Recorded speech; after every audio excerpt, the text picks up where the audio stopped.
Ini adalah tahun kelima sejak manusia menghilang. Jalanan di bumi, semuanya hilang dan tertutupi rumput hijau. Singa dan harimau yang berhasil kabur dari kebun binatang, dan juga badak, berada di dalam kota, di pusat kota. Sekarang menjadi hutan. Tahun ke-20 sejak manusia menghilang. Tinggi laut mulai naik. Tidak ada manusia, seperti kota London ini, dengan mudahnya tenggelam dalam lautan. Tahun ke-25 sejak manusia menghilang. Bangunan kota akan tertutupi tanaman. Tumbuhan akan hidup. Menghilangkan jejak manusia. Tahun ke-50 sejak manusia menghilang. Transportasi yang biasanya di jalan akan mulai hancur dan menjadi sampah. Bangunan yang ditinggalkan menjadi bangunan bersejarah. Di tahun ke-100 sejak manusia menghilang, yang bersama dengan manusia selama 125 tahun. Jembatan Brooklyn, setelah manusia menghilang, 100 tahun pun tidak bisa bertahan. Tali mulai putus, dan jembatannya mulai rusak. Pada akhirnya roboh.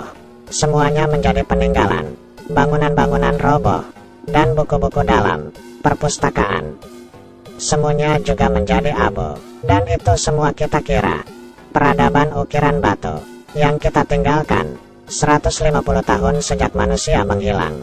Jalanan di jalan akan mulai roboh, dan bangunan tinggi menjadi tempat tinggal berbagai burung dan binatang kecil, menjadi suatu ekosistem. Dan di saat itu, berbagai makhluk hidup air mulai bertambah.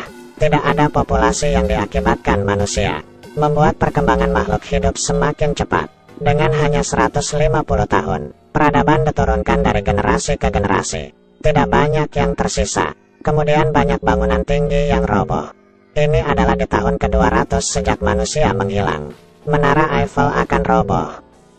Di tahun ke-500 sejak manusia menghilang, bangunan lainnya juga akan mulai terpisah. Rata-rata tiap bangunan sudah kehilangan beberapa. Di tahun ke-100 hingga 500 sejak manusia menghilang, adalah waktunya dunia memasuki zaman kerobohan. Pada tahun ke-1000 setelah manusia menghilang, kota yang sudah dikuasai tumbuhan pun kembali menjadi bentuk bumi di awal mula. Manusia sudah hilang tanpa jejak. Tahun ke-5000 setelah manusia menghilang, alam di bumi pun kembali ke bentuk awal. Udara semakin bersih, air semakin jernih. Setelah manusia hilang selama 10.000 tahun, makhluk pintar pun menggantikan manusia dan mulai mengontrol bumi.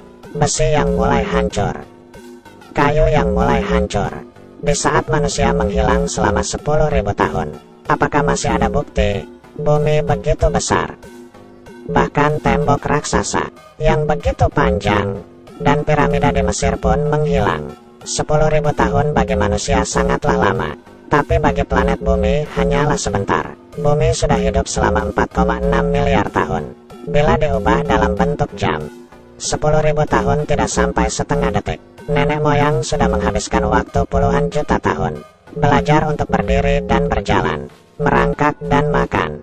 Tapi sejak revolusi industri pertama, kita menggunakan waktu yang tidak sampai 150 tahun, membuat bumi menjadi hancur. Bumi hidup sebelum manusia muncul, dan setelah manusia hilang pun bumi bisa memiliki hidup baru lagi. Bila manusia benaran hilang, bumi akan menjadi semakin baik, tapi manusia tidak bisa meninggalkan